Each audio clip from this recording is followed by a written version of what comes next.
سلام طعنا هبلاي زخبركم من زخبركن انت ملكتي يتيب حدش نجر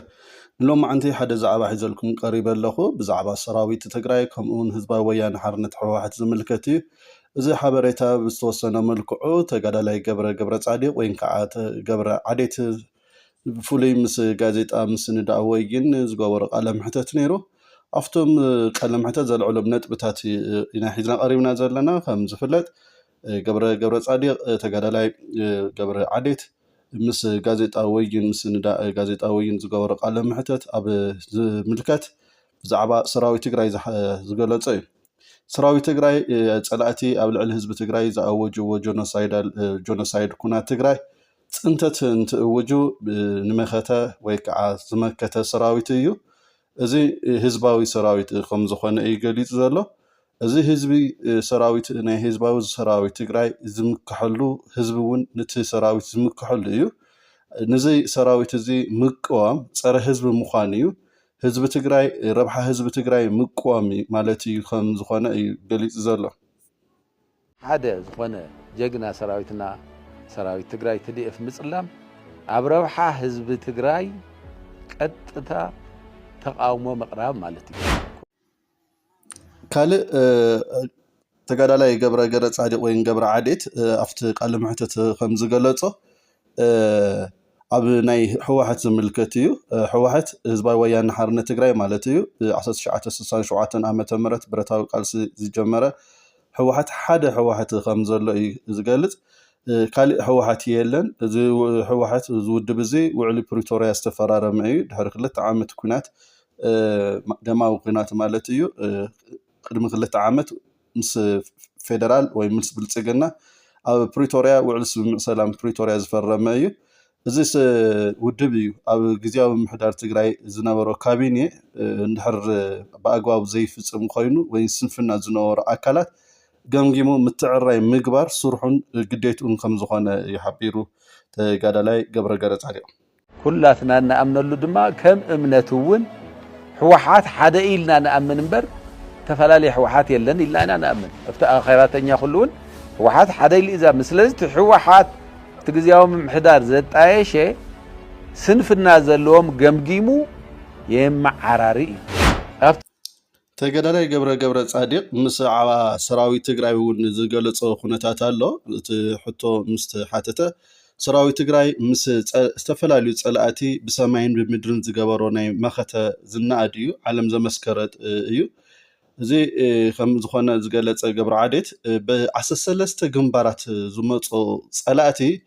ዝመከተ ፉል ሓይል ከም ዝኾነ ድሕሪ ምግላጽ ንሰራዊት ትግራይ ምጽላም ወይ ኣብ ልዕሊ ሰራዊት ዝግበር ዘሎ ጸለመ መነወር ከም ዝኾነ እዩ ገሊጹ ምጽላም እውን ከም ዘይከኣል እዩ ኣረጋጊጹ ዘሎ ኣብቶም መረን ትውጋት ተኣምር ሰርሕ ሰራዊት ጸላይ بكل أنفتات ب13 جنبارات مزي وفتح كيبله جيجننا تسرح سراويت كتسألن منوري كالي مس غازيطا مس نداوين صانح زغبر عديت وين تغادالاي غبر صادق بزا حواحت زغلص 50 عمت زقصر ودب حزبا ويان حرنت تግራይ حواحت ሓደ ከም ዝኾነ ሓደ ውድብ እዩ ኢሉ ገሊጽዎ እዩ እዚ ውድብ እዚ ምስ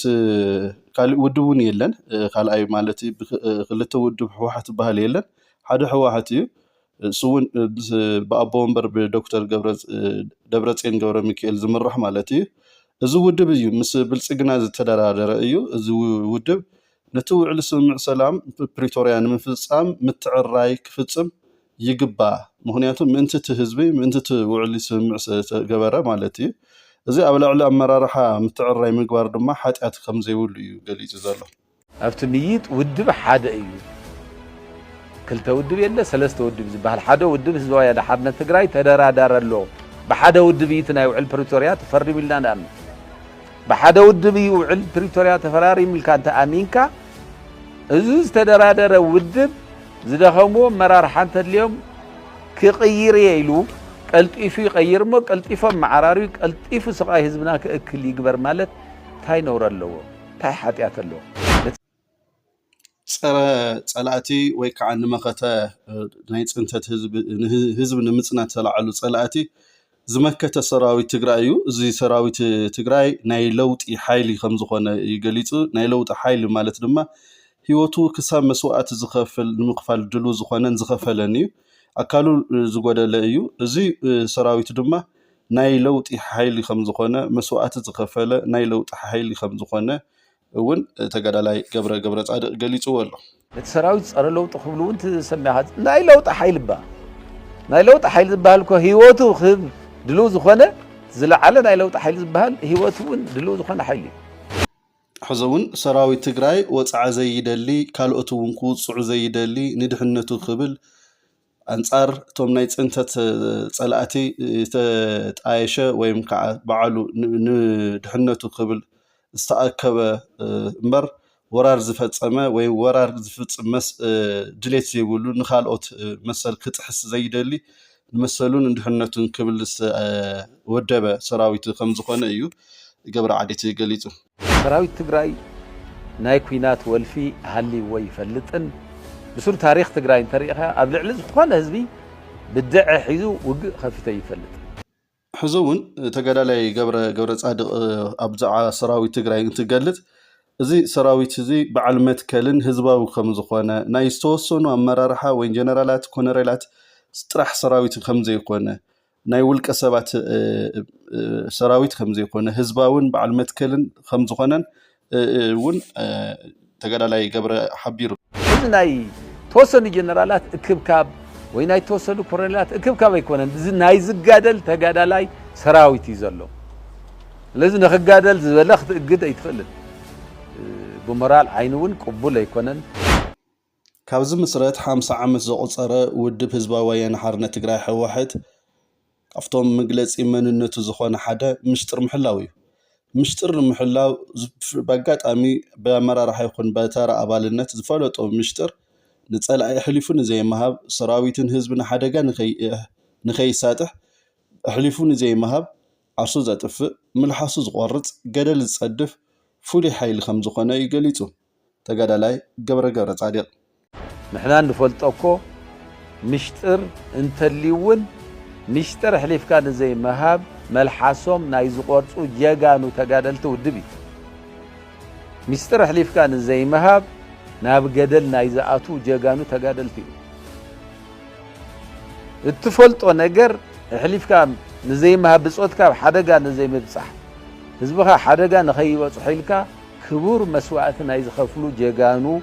ተጋደልቲ ውድብ ነይሩ ቅድሚ ውድብ ህዝባዊ ሓርነት ትግራይ። እዚ ከምዚ ኢሉ እንከሎ ኣብዚ ሕዚ እዋን ድማ ሕወሓት ወይ ከዓ ሰራዊት ትግራይ ምስ ሻዕብያ ምስ ፋኖ ይራኸብ እዩ ዝብሉ ገለ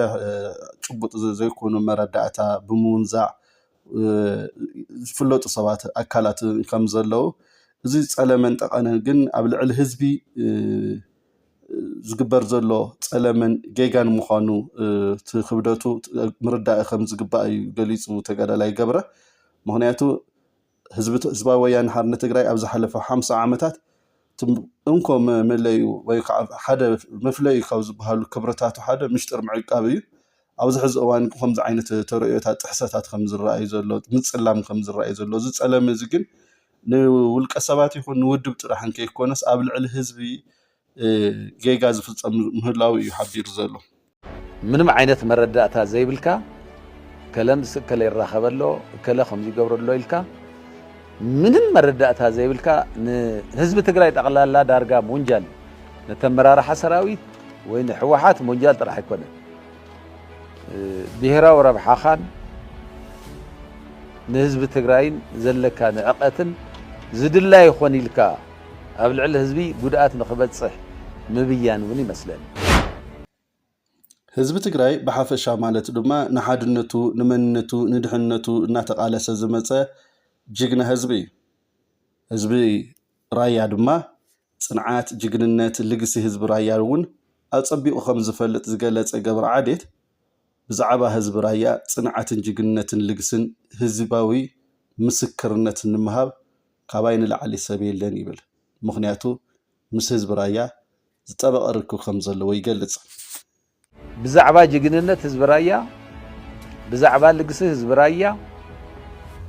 بزعبا صنعت حزب رايا مانم او توليد يلون عيكرد نزخل يل كاباين لا على الفقر يهلون كاباين لا على جግንነት ናይ ተኸባቢ ከረደና ይኽእል كاباين لا علي زخفله مسواتነት ተዚ ከረደና ይኽእል ዝኸበርኩምን ዝኸበርክን ተመልከቲ ዩቲዩብ ሓድሽ ነገር ገብረ ዓዴት ወይ ከዓ ተጋዳላይ ገብረ ጻዲቅ ምስ ጋዜጣ ወይን ወይ ምስ ንዳ ጋዜጣ ወይን ዝገበረ ቃለ ምሕተት እዝን ካልኦትን ትሕዝቶታት ኣለዎ ሙሉእ ትሕዝቶኡ ክትከታተሉ እናተላበኹ እዚ ዩቲዩብ እዚ ድማ ሳብስክራይብ ላይክ ሼር ክትገብርዎ ኣብ ኮሜንት ዘለኩም ርእይቶ ክትጽሕፉ ይላቦ ደጊመ ምሳይ ስለ ጸናኹም ኣዝየ ዘመስግን ክብረት ይሃበለይ